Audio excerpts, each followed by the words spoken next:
নমস্কাৰ এই মুহূৰ্তত আহি পৰিছে ৰাজ্যখনৰ বাবে খন্দিয়াৰ কেইবাটাও বিগ ব্ৰেকিং নিউজ। আজি 9 মে অসমৰ লগতে ভাৰতৰ বিভিন্ন প্ৰান্তৰ পৰা খন্দিয়াৰ কেইবাটাও খবৰ আহি পৰিছে। এই মুহূৰ্তত জনাই আছো এটা ব্ৰেকিং নিউজ। ভাৰত পাকিস্তানৰ যুদ্ধ আজিৰ দিনটোত অব্যাহত। আজি ধাৰাবাহিকভাৱে আক্ৰমণ প্ৰত্যাক্ৰমণ আৰম্ভ হৈছে। এবাৰ ভাৰতীয় নাগৰিকক তুৰ্কী ভ্ৰমণ নকৰিবলৈ আহ্বান জনাইছে। এই মুহূৰ্তত জনাই আছো ব্ৰেকিং নিউজ। কোনেও ভ্ৰমণ নকৰিব তুৰ্কী, কিয়নো তুৰ্কীৰ লগত এক প্ৰকাৰ সম্পূৰ্ণ সেট কৰিছে, সম্পূৰ্ণ সম্পৰ্ক ছিঙিছে ভাৰতে। তুৰ্কীৰ সৈতে সম্পৰ্ক ভাৰতে ইতিমধ্যে ত্যাগ কৰিছে। পাকিস্তানক সহায়ৰ হাত আগবঢ়াইছিল তুৰ্কীয়ে, আৰু তুৰ্কীৰ এই কাৰ্য পোহৰলৈ অহাৰ পাছতে কঠোৰ হৈ পৰিছে ভাৰত। নাগৰিকৰ সুৰক্ষাৰ প্ৰতি লক্ষ্য ৰাখি চৰকাৰৰ এই ডাঙৰ আহ্বান। অতি গোপনে তুৰ্কীৰ কাৰ্গো বিমান লৈ অনা হৈছিল কৰাচীলৈ, আৰু কাৰ্গো বিমানত অস্ত্ৰ ভাণ্ডাৰ থকাৰ সন্দেহ পোহৰলৈ আহিছে। অস্ত্ৰ শেষ হোৱা পাকিস্তানক অস্ত্ৰ যোগান ধৰিছে হেনো তুৰ্কীয়ে, আৰু তাৰ পিছতে ভাৰতে সম্পূৰ্ণ সম্পৰ্ক ছেদ কৰিছে, আৰু কোনেও তুৰ্কীলৈ ভ্ৰমণ নকৰিবলৈ এবাৰ ভাৰতৰ তৰফৰ পৰা আহ্বান জনোৱা হৈছে। ভাৰত চৰকাৰৰ তৰফৰ পৰা আহ্বান জনোৱা হৈছে। আজিৰ সন্ধিয়াৰ পৰৱৰ্তী ব্ৰেকিং নিউজ। আপুনি যদি হোৱাটছআপ ব্যৱহাৰ কৰি আছে, ফেচবুক ব্যৱহাৰ কৰি আছে, ইনষ্টা ব্যৱহাৰ কৰি আছে, তেন্তে আপুনি সাৱধান হওক, কিয়নো সন্দেহজনক লিংকত আপুনি ক্লিক নকৰিব, নহ'লে আপুনি পৰিব বিপদত।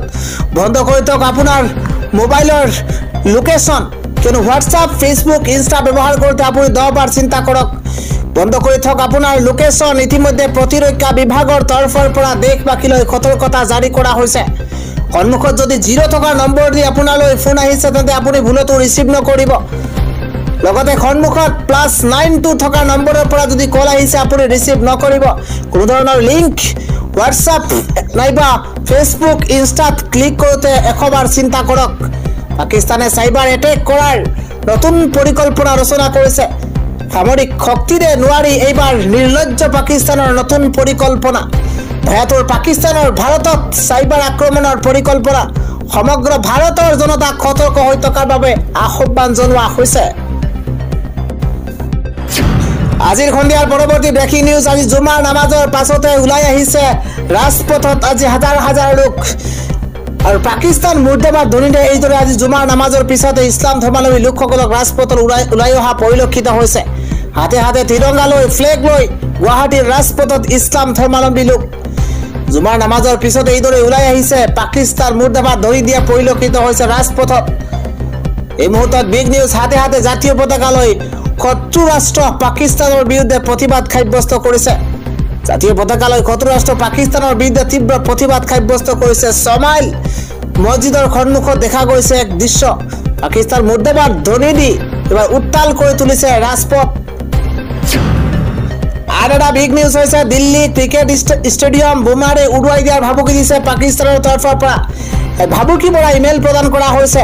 ৰিলায়েন্স পাকিস্তানে স্লিপাৰ চেলৰ ভাবুকি। যুদ্ধ কৰিবলৈ শক্তি নথকা পাকিস্তানে দিছে পুনৰ ভাবুকি পৰা মেইল। এবাৰ দিল্লীৰ ক্ৰিকেট ষ্টেডিয়াম উৰুৱাই দিয়াৰ ভাবুকি পাকিস্তানী স্লিপাৰ চেলৰ। দিল্লী ক্ৰিকেট এছ'চিয়েশ্যনলৈ ভাবুকি পৰা ইমেইল পাকিস্তানী স্লিপাৰ চেলৰ। তাৰ পিছত এতিয়া চৌদিশে আতংক। দিল্লী ক্ৰিকেট এছ'চিয়েশ্যনলৈ ভাবুকি পৰা ইমেইল লাভ কৰিছে পাকিস্তানী স্লিপাৰ চেলৰ তৰফৰ পৰা। দিল্লী আৰক্ষীক পাকিস্তানী স্লিপাৰ চেলৰ ভাবুকিৰ খবৰ দিছে দিল্লী ক্ৰিকেট এছ'চিয়েশ্যনে। পুৱাই ক্ৰিকেট ষ্টেডিয়াম উৰুৱাৰ এই ভাবুকি নিলাজ পাকিস্তানীৰ। যুদ্ধ কৰিবলৈ শক্তি নথকা পাকিস্তানে দিছে পুনৰ ভাবুকি পৰা ইমেইল। আন এটা ব্ৰেকিং নিউজ। ৱাৰ ব্ৰেকিং হৈছে পাকিস্তানত। আৰম্ভ হৈছে ভয়ংকৰ গৃহযুদ্ধ। পাকিস্তানৰ পৰা স্বাধীন ঘোষণা বেলুচিস্তানৰ। এই মুহূৰ্তত জনাই আছো ব্ৰেকিং নিউজ। পাকিস্তানত আৰম্ভ হৈছে ভয়ংকৰ গৃহযুদ্ধ। বেলুচিস্তানৰ ভূমিৰ পৰা আঁতৰাই দিয়া হ'ল পাকিস্তানৰ পতাকা। বেলুচিস্তানৰ ভূমিত উৰিছে বেলুচৰ পতাকা। এই মুহূৰ্তত এটা বিগ নিউজ জনোৱাৰ চেষ্টা কৰিছো। বেলুচিস্তানৰ ভূমিৰ পৰা আঁতৰাই দিয়া হ'ল পাকিস্তানৰ পতাকা। এতিয়া বেলুচিস্তানৰ ভূমিত উৰিছে বেলুচৰ পতাকা। পাকিস্তানৰ পৰা নিজকে স্বাধীন ঘোষণা কৰিছে বেলুচিস্তানে। পাকিস্তানৰ পৰা স্বাধীনতা বিচাৰি ভয়ংকৰ আক্ৰমণ আৰম্ভ কৰিছে BLA। এফালে পাকিস্তানত ভাৰতীয় সেনাৰ আক্ৰমণ, আৰু আনফালে পাকিস্তানত আক্ৰমণ BLA। দিল্লীত মুকলি কৰা হ'ল বেলুচিস্তানৰ দূতাবাস। বেলুচিস্তানৰ পাকিস্তানৰ পৰা স্বাধীন ঘোষণা কৰিছে প্ৰখ্যাত বেলুচ লেখক মীৰ ইয়াৰ বালাছে। আন এটা খবৰ হৈছে IPLৰ পৰৱৰ্তী যিসমূহ মেচ আছিল যিকেইখন মেচ আছিল সম্পূৰ্ণ মেচ ইতিমধ্যে বাতিল কৰাৰ কথা ঘোষণা কৰিছে।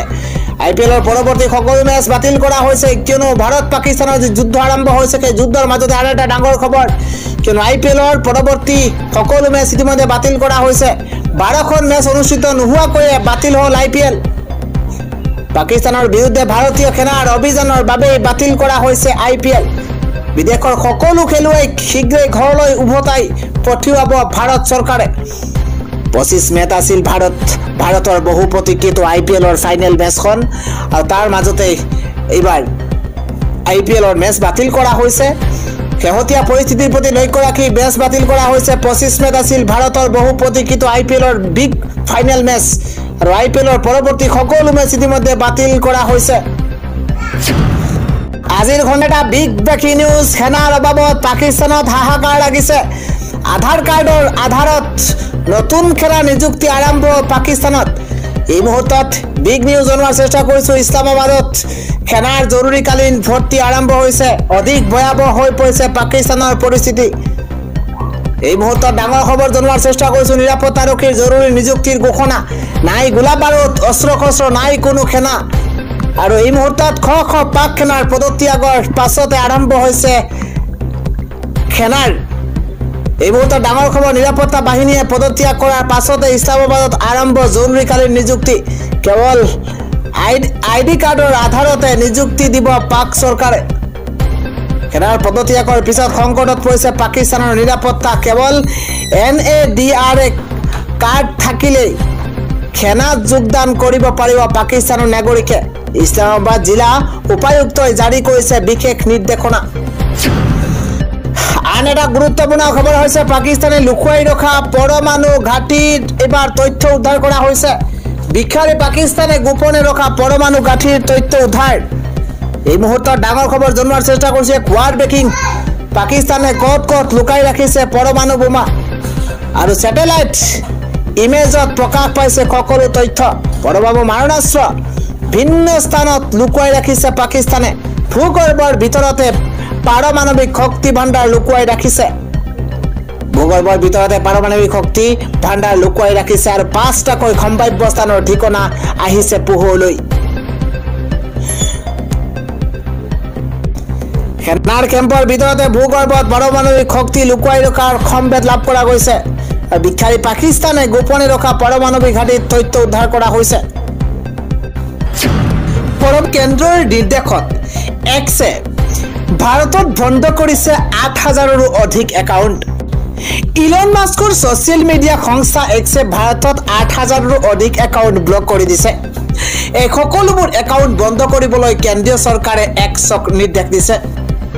এক্সৰ গ্ল'বেল গভৰ্ণমেণ্ট এফেয়াৰ্ছ দলে এই একাউণ্ট বন্ধ কৰাৰ কথা জনাইছে। পেহেলগামত সংঘটিত সন্ত্ৰাসবাদী আক্ৰমণৰ প্ৰতিশোধ স্বৰূপে পাকিস্তান আৰু পাকিস্তান অধিকৃত কাশ্মীৰৰ সন্ত্ৰাসবাদী ঘাটি ধ্বংস কৰিছে ভাৰতে। পাকিস্তানৰ প্ৰত্যাক্ৰমণত পৰিস্থিতি জটিল হৈ পৰিছে।